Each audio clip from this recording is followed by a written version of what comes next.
Fox 61's Valerie Moravi shares what she learned.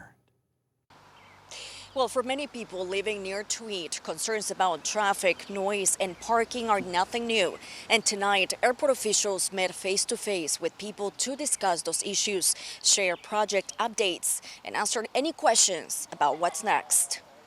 Tweed New Haven airport officials held their annual meeting at Nathan Hill School Tuesday to have an open discussion on airport operations and to discuss past and current concerns raised by the community. And Tuesday, Director of Community Engagement Tom Cavalieri said the goal of the meeting was to highlight those key concerns and provide the latest improvements from this past year. But importantly, tonight is about highlighting the investments and the improvements that we've made alongside the City of New Haven over the past year to address those key concerns, but not only to be backwards looking, to be forward looking as well. Neighbors say the traffic and noise mitigation have been a long-time problem for the community. Paula D'Agostino has lived in the area her whole life. She says although she does want to see improvements, she says there are several other challenges that need to be addressed. And another thing is safety. When these people that do not know our area come flying down trying to get to Fort Hill Road, there's going to be a catastrophe one of these days. Meanwhile, New Haven Mayor Justin Elicker says the city is ironing out the details on exactly where the traffic will go. Another topic Tuesday night, the relocation of the terminal from the west to the east side of the runway at Tweed New Haven Airport. Cavalieri says the project's environmental permit is ongoing and he hopes to begin construction in late 2027. Officials stressed about the ongoing efforts to help improve the quality of life for people who live around the airport. Now, airport officials say they're working with the Connecticut DOT on several traffic calming measures, including additional speeding tables and signal improvements along Townsend Avenue. In New Haven, Valerie Moravi, Fox 61. Today was a top 10 weather day, less wind than yesterday, lots of sunshine, low humidity, and we have great sleeping weather gearing up for tonight. Right now, temperatures are in the mid to upper 60s from New Haven through Hartford. We've already got some 50s trickling in for Torrington and also for Union, and I think much of the state will wake up to temperatures in the 50s as we head towards daybreak tomorrow. So again, it's another open up the windows kind of night. You don't need any AC, and the humidity will start to trickle back in again on Thursday, so we'll enjoy that low humidity for one more day tomorrow. Morning sunshine, we begin in the 50s, but as we head through the afternoon, we will see clouds increase somewhat. Temperatures will be very similar to today in the mid to upper 70s, but there is a chance for an isolated shower, especially later in the afternoon into the early evening. Overall, I think most of the state will stay dry, but I definitely wanted to give you a heads up about that just in case. There is a better chance for scattered showers and even some thunderstorms Thursday afternoon. We'll watch. There is a chance for a strong storm too, and that could impact outdoor plans. We'll get a closer look at all of that. Your full forecast is coming up. Brent. All right, Rachel, thank you. Well, a New London man faces charges after police say he displayed what appeared to be a firearm at Ocean Beach Park. Officers responded to the park Tuesday morning after receiving reports that a man on a moped showed the handle of what looked like a handgun to a small group of people. Police say the suspect left the area before they arrived. A short time later, officers spotted a moped matching the description on Montauk Avenue. Investigators say the rider refused to stop, leading police on a pursuit before he was taken into custody on Connecticut Avenue. The suspect, 19-year-old Carlos Santana Mateo of New London, faces several charges tonight. Well, firefighters responded to a house fire in Stafford this afternoon. Officials say crews were called to a home on Sunset Ridge Road just after 4, and when they got there, they could see smoke coming out of the home. The town's fire marshal says no one was hurt. The cause of the fire remains under investigation. And a fire at an apartment building in Hartford forced more than a dozen people out of their homes Monday night. Firefighters were able to keep the flames to just one unit, but as Fox 61's Tim Latow explains, the smoke and water damage went far beyond that.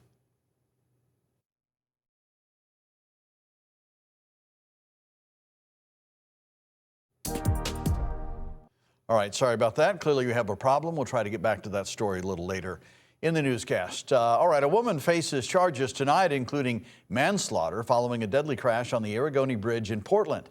Newly released court documents accuse 32-year-old Angela Grammatico of driving nearly 40 miles per hour over the speed limit last November, swerving through traffic and driving under the influence. The crash killed 70-year-old Joseph Baran of Middletown. Investigators say Grammatico had been drinking at a local bar before the crash. While her blood alcohol limit was below the legal limit, police say they found cocaine in her car, and test results showed the drug was in her system. New London police are investigating a crash involving a moped and an SUV. Officers responded to William Street just before 6 tonight. Police say the SUV left the scene before officers arrived, but the driver later returned and spoke with investigators. The moped operator was taken to a nearby hospital for treatment. Middletown police are investigating reports of gunshots in the city. Police say the incident was reported just before 10:40 last night near Brayburn Lane. So far, investigators say there have been no reports of injuries or property damage. The skeletal remains of 3 people discovered inside a home in Burlington, and the shocking find has neighbors wondering who the bones belong to and how they ended up there. Fox 61's Alicia Hercules has the latest on the investigation, including who made that discovery. The homeowner bought that home as is at a foreclosure auction. They later discovered the skeletal remains of 3 people there. The people I spoke with who visit the area often say hearing something like this is terrifying. Sounds very scary to see skeletons in a house. Vicky Havey bikes near the area often. She says the situation is frightening. She also says she feels sorry for the 3 people and the homeowner who made the discovery. Just sad.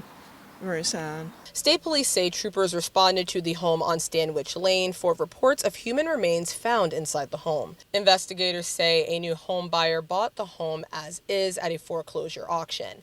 But when it was time to take a look inside, they found the skeletal remains of 3 people. Mark Chowinik bikes in the area often. He says the discovery is disturbing. I never heard of anything like that happen anywhere that I knew about personally.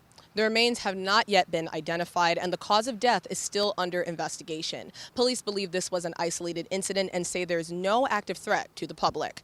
In Burlington, Alicia Hercules, Fox 61. A driver was hospitalized after a crash in Hartford this afternoon. It happened just before 1 p.m. on Blue Hills Avenue. Fire officials say a car struck an occupied parked delivery van, causing the vehicle to flip on its side. First responders had to help the driver out of the car. They were taken to the hospital with non-life-threatening injuries. The delivery driver was evaluated at the scene, and the crash remains under investigation. New Canaan police are investigating after a car crashed into a swimming pool at Waveney Park this morning. Officials say the driver was attempting to park when the vehicle accelerated through a fence and into the pool. The pool was closed at the time. No one was in the water and no injuries were reported. And we're learning more about a pedestrian crash that left a 20-year-old man critically injured in Middletown. Police say the man was hit by a car on Washington Street around 11:30 Sunday night. Investigators say it does not appear he was in a crosswalk at the time of the crash. Police also say the driver remained at the scene and has been fully cooperative with the investigation. The victim remains in critical condition tonight.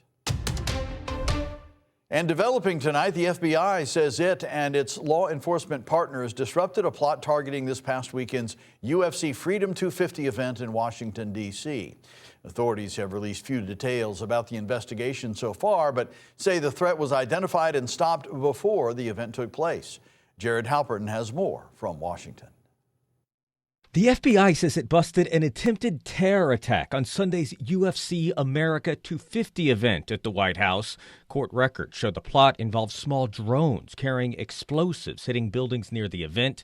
And while evacuations took place, a sniper team would take out high-level government officials and other prominent attendees. Then a second wave was allegedly planned to storm the White House gate. I have not yet been briefed on this, but if true, this is a dramatic win for law enforcement and obviously just an incredible thing to save lives. 5 people are in custody, and investigators say another 23 may be part of a larger potential network. Investigators became aware of the scheme thanks to a tip from the mother of one of the alleged plotters, 19-year-old Tyson Proper. It was unique due to the numbers involved, the level of planning. According to court documents, authorities seized several boxes of ammunition from Proper as well as a firearm. Proper told investigators he was communicating with people online, calling themselves Vanguard of the Old. Just because we're done with Freedom 250 or that particular event doesn't mean we're going to stop. There are still suspects at large, and we're going to work it until everyone's been identified. The Secret Service is ramping up security across D.C., leading 4th of July celebration plans and designating it a national special security event. That's the same level as a presidential inauguration. At the White House, Jared Halpern, Fox 61. A fire at an apartment building in Hartford forced more than a dozen people out of their homes Monday night. Firefighters were able to contain the flames to just one unit, but as Fox 61's Tim Latow explains, the smoke and water damage went far beyond that. Just that one unit is boarded up, so it doesn't look like much damage from the outside. But on the inside, the repairman tells me the aftermath had 16 people looking for other housing Monday night. The biggest issue is trying to make sure that everybody's able to get back into their homes and, get back to a normal life. No one was home, but it was a long and busy day at 36 Webster Street in Hartford. Repairman Vassal McHugh and his colleagues worked from sunup into the evening to restore the century-old brick building after an apartment fire. Looks like it's pretty much contained to primarily one of the bedrooms. Obviously, there's still like smoke and, debris from the fire department knocking out the windows and stuff like that. Across the street from the Webster Theater, the wooden boards cover the second-floor apartment window. Smoke residue lines the walls and ceilings. The building is damaged but not destroyed, and for that, Ronnie Perez is grateful. I was working in my apartment when a guy was running around and shouted, "There's a fire." The wall even felt hot. Perez says he sprang into action to warn his neighbors and call 911. He says it took just 3 minutes for firefighters to arrive, and more than 30 showed up. I did a lap around the apartment building where conditions were normal to tell neighbors, and then I dialed 911. 16 people live in the building. All had to look for someplace else to stay Monday night. McHugh says there's still work to be done, but some families will be able to return as early as Tuesday night. Firefighters didn't have an estimate for when all families can return, but the long hours of work will continue throughout the week until all units are fixed. The soot and the smoke and the smell, that's going to still be there. So, there's remediation that needs to be done for that, which is, putting in air scrubbers and also making sure that everything is dried out. The Hartford Fire Marshal's office continues to investigate the cause of the fire. In Hartford, Tim Latow, Fox 61.